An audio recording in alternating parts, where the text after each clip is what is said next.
시간 함께 나눌 말씀 시편 28편 말씀입니다.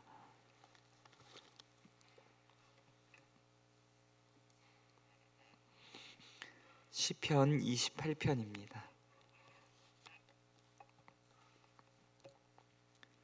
구약 821페이지에 있습니다.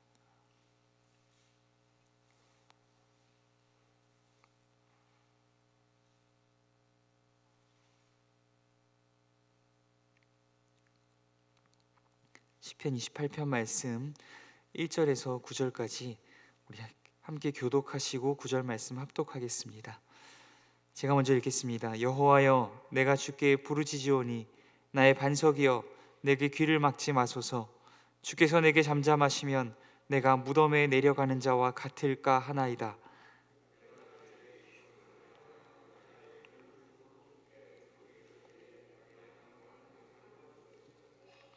악인과 악을 행하는 자들과 함께 나를 끌어내지 마옵소서. 그들은 그 이웃에게 화평을 말하나 그들의 마음에는 악독이 있나이다.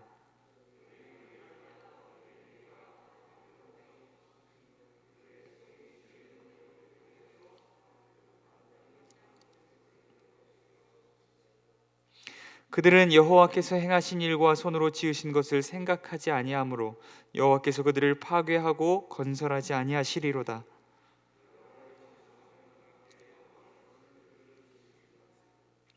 여호와는 나의 힘과 나의 방패이시니 내 마음이 그를 의지하여 도움을 얻었도다. 그러므로 내 마음이 크게 기뻐하며 내 노래로 그를 찬송하리로다.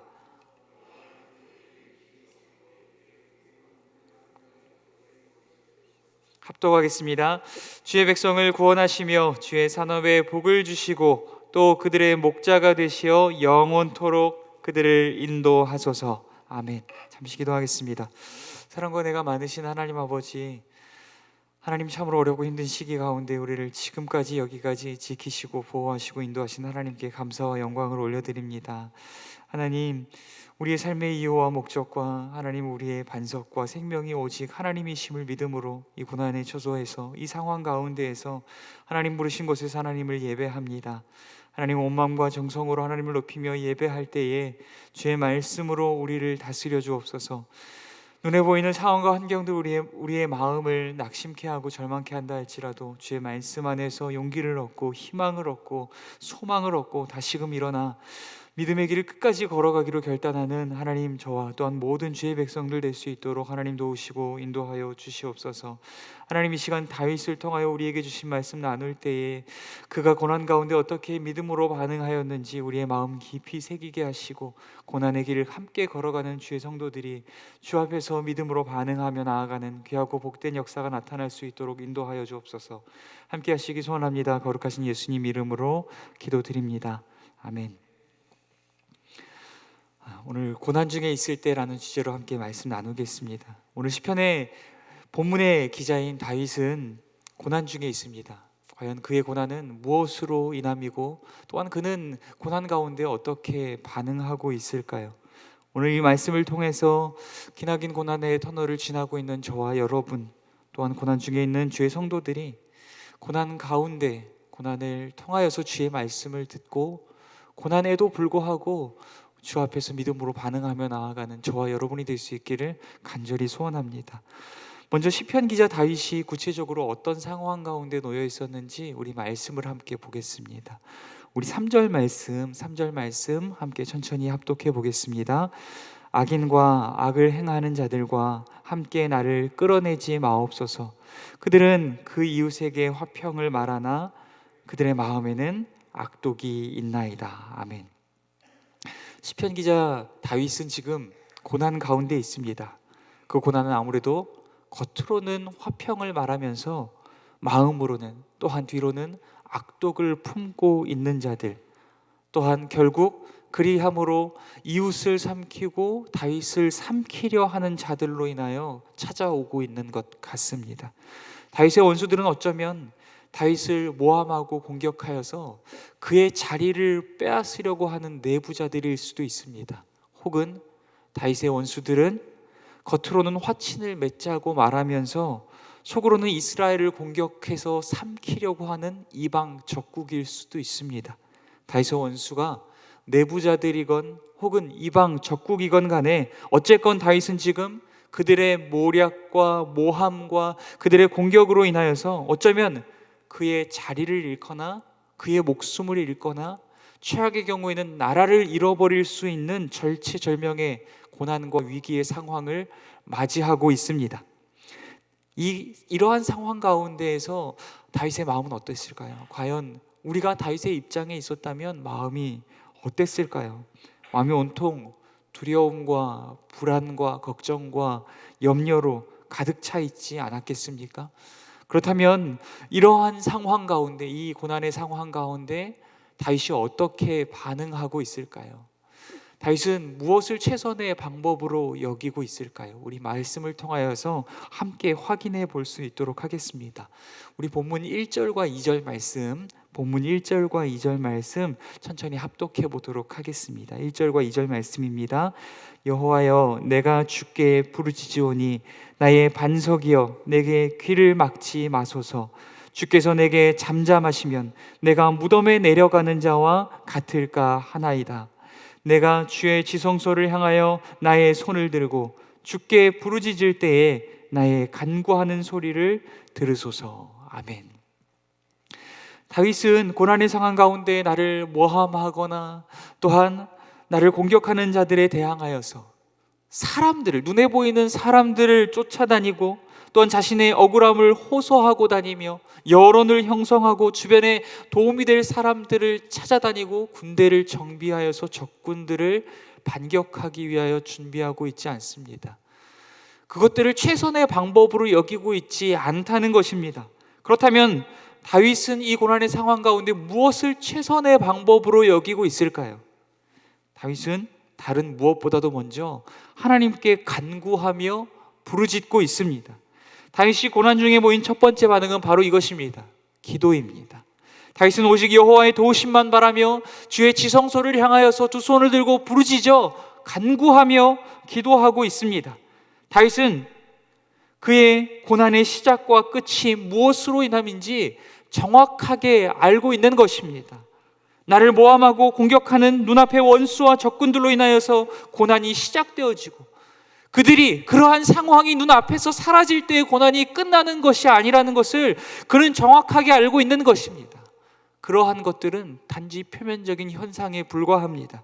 고난의 시작은 여호와 하나님께서 내게 귀를 막으실 때, 고난의 시작은 여호와 하나님께서 내게 잠잠하시며 침묵하실 때, 여호와 하나님께서 나를 외면하실 때 찾아오는 것임을 그는 정확하게 알고 있는 것입니다. 그래서 다윗은 주님이 내게 길을 막으시고 잠잠하시면 그것이 내게 죽음과 같다고 이야기하고 있는 것입니다. 고난의 본질적인 요소는 하나님과의 관계에 달려 있는 것입니다.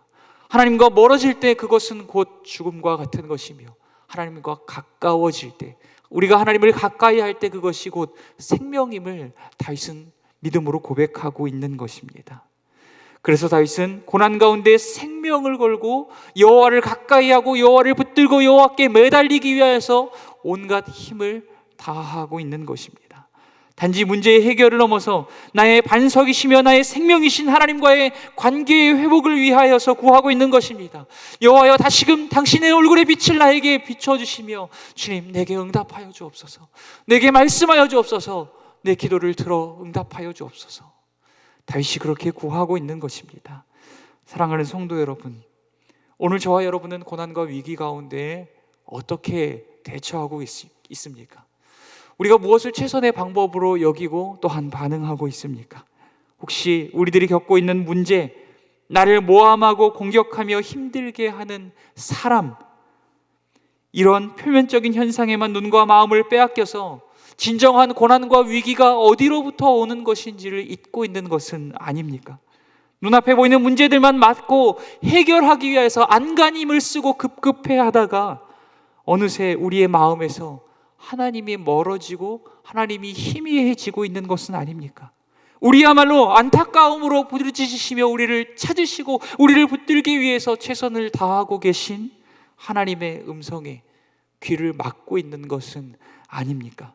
사랑하는 성도 여러분, 진정한 고난과 위기는 우리의 마음이 하나님으로부터 멀어지는 것이고, 우리가 도무지 하나님의 음성을 듣지 못하는 것이며, 우리의 말과 행동과 삶이 하나님의 말씀에 순복되어지지 못하는 것, 하나님의 말씀과 거리가 먼 삶을 살아가는 것인 줄 믿습니다. 하나님은 도리어 인생의 고난의 시간들을 통하여 하나님의 백성들을 가까이 부르십니다. 우리가 최선의 방법으로 여기며 우리가 애쓰고 수고하였던 모든 노력과 계획들이 실패와 수포로 돌아가게 하심을 통하여서 우리가 하나님만을 의지하게 하신다는 것입니다. 여호와를 향하여 두 손을 들고 눈물로 부르짖는 기도의 자리로 하나님께서 고난을 통하여 주의 백성들을 부르신다는 것입니다. 이 고난의 때에 다른 무엇보다도 여호와께 두 손을 들고 부르짖어 기도할 수 있는 저와 여러분이 될 수 있기를 간절히 소원합니다. 다른 무엇보다도 주님의 음성에 귀를 기울이시고 고난을 통하여 우리에게 말씀하시는 주님의 음성을 드러낼 수 있는 저와 여러분이 될 수 있기를 간절히 소원합니다. 또한 다윗이 고난 가운데 보인 두 번째 반응입니다. 바로 찬양입니다. 우리 6절에서 9절 말씀까지, 본문 6절에서 9절 말씀까지 천천히 합독하도록 하겠습니다. 본문 6절에서 9절까지입니다. 여호와를 찬송하며 내 간구하는 소리를 들으심이로다. 여호와는 나의 힘과 나의 방패이시니 내 마음이 그를 의지하여 도움을 얻었도다.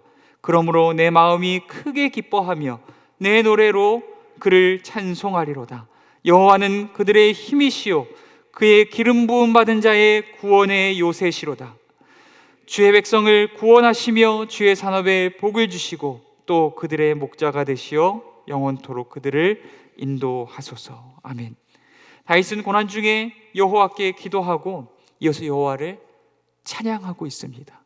고난 가운데 간절히 부르짖어 기도하던 다윗이 갑작스럽게 태도를 돌변하여서 여호와를 찬양하는 이유, 고통 가운데에 괴로워하며 주님을 붙들던 다윗이 갑작스럽게 기뻐하고 즐거워하며 찬양하고 있는 이유는 무엇일까요? 찬양할 수 있는 이유, 고난 가운데 기뻐하며 찬양할 수 있는 근거는 무엇일까요? 하나님은 다윗이 여호와를 향하여 기도할 때 다윗을 당장 고난에서 건지시거나 그의 원수들을 즉각적으로 죽이시지 않았습니다. 다윗 또한 하나님이 내 기도에 응답해 주셨기 때문에 조건적으로 반응하여서 찬양하고 있는 것이 아닙니다. 본문 6절에 보면 내 간구하는 소리를 들으심이로다 라고 하는 표현은 이 시편을 계속적으로 읽다 보면 시편의 기자들이 이미 하나님께서 내 기도를 들어주신 것처럼 과거형으로 표현할 때가 있습니다. 이것은 기도할 때에 하나님께서 이것을 내게 반드시 응답하실 것임을 확신하기 때문에 이미 들어주신 것처럼 과거형으로 표현하고 있을 뿐, 그것이 응답받았기 때문에 그것으로 인하여서 감사를 표현하고 있는 것이 아니라는 말씀입니다. 그렇다면 다윗은 어떻게 고난 중에 찬양할 수 있는 것일까요? 어떻게 고난 가운데 기뻐하고 즐거워하며 찬양할 수 있는 것일까요? 다윗은 여전히 고난 가운데 있고 그의 원수들은 여전히 그를 우는 사자처럼 삼키려 하고 있는 상황이나 그가 두려워하지 않고 있습니다. 그가 불안해하고 있지 않습니다. 그가 염려하고 있지 않습니다. 더 이상 그의 앞을 가로막고 있던 문제의 상황과 사람들이 문제로 여겨지지 않고 있습니다. 왜입니까? 다윗이 여호와를 의지함으로 기도할 때 여호와께서 다윗의 마음 가운데에 주의 도우심과 승리에 대한 확신의 마음을 부어주시기 때문입니다. 또한 주께서 나와 함께 하심을 바라보며 큰 위로와 기쁨과 평강을 누리게 하시기 때문입니다. 그러므로 다윗은 고난 가운데서도 또한 그를 삼키려는 원수들 앞에서도 기뻐하고 즐거워하며 여호와의 이름을 선포하며 찬양할 수 있는 것입니다. 여호와는 나의 반석이십니다. 여호와는 나의 생명이십니다. 여호와는 나의 힘과 방패이십니다 라고 하는 믿음의 고백들이 그 고난의 상황 가운데에서 원수들의 목전에서도 터져 나올 수 있는 것입니다.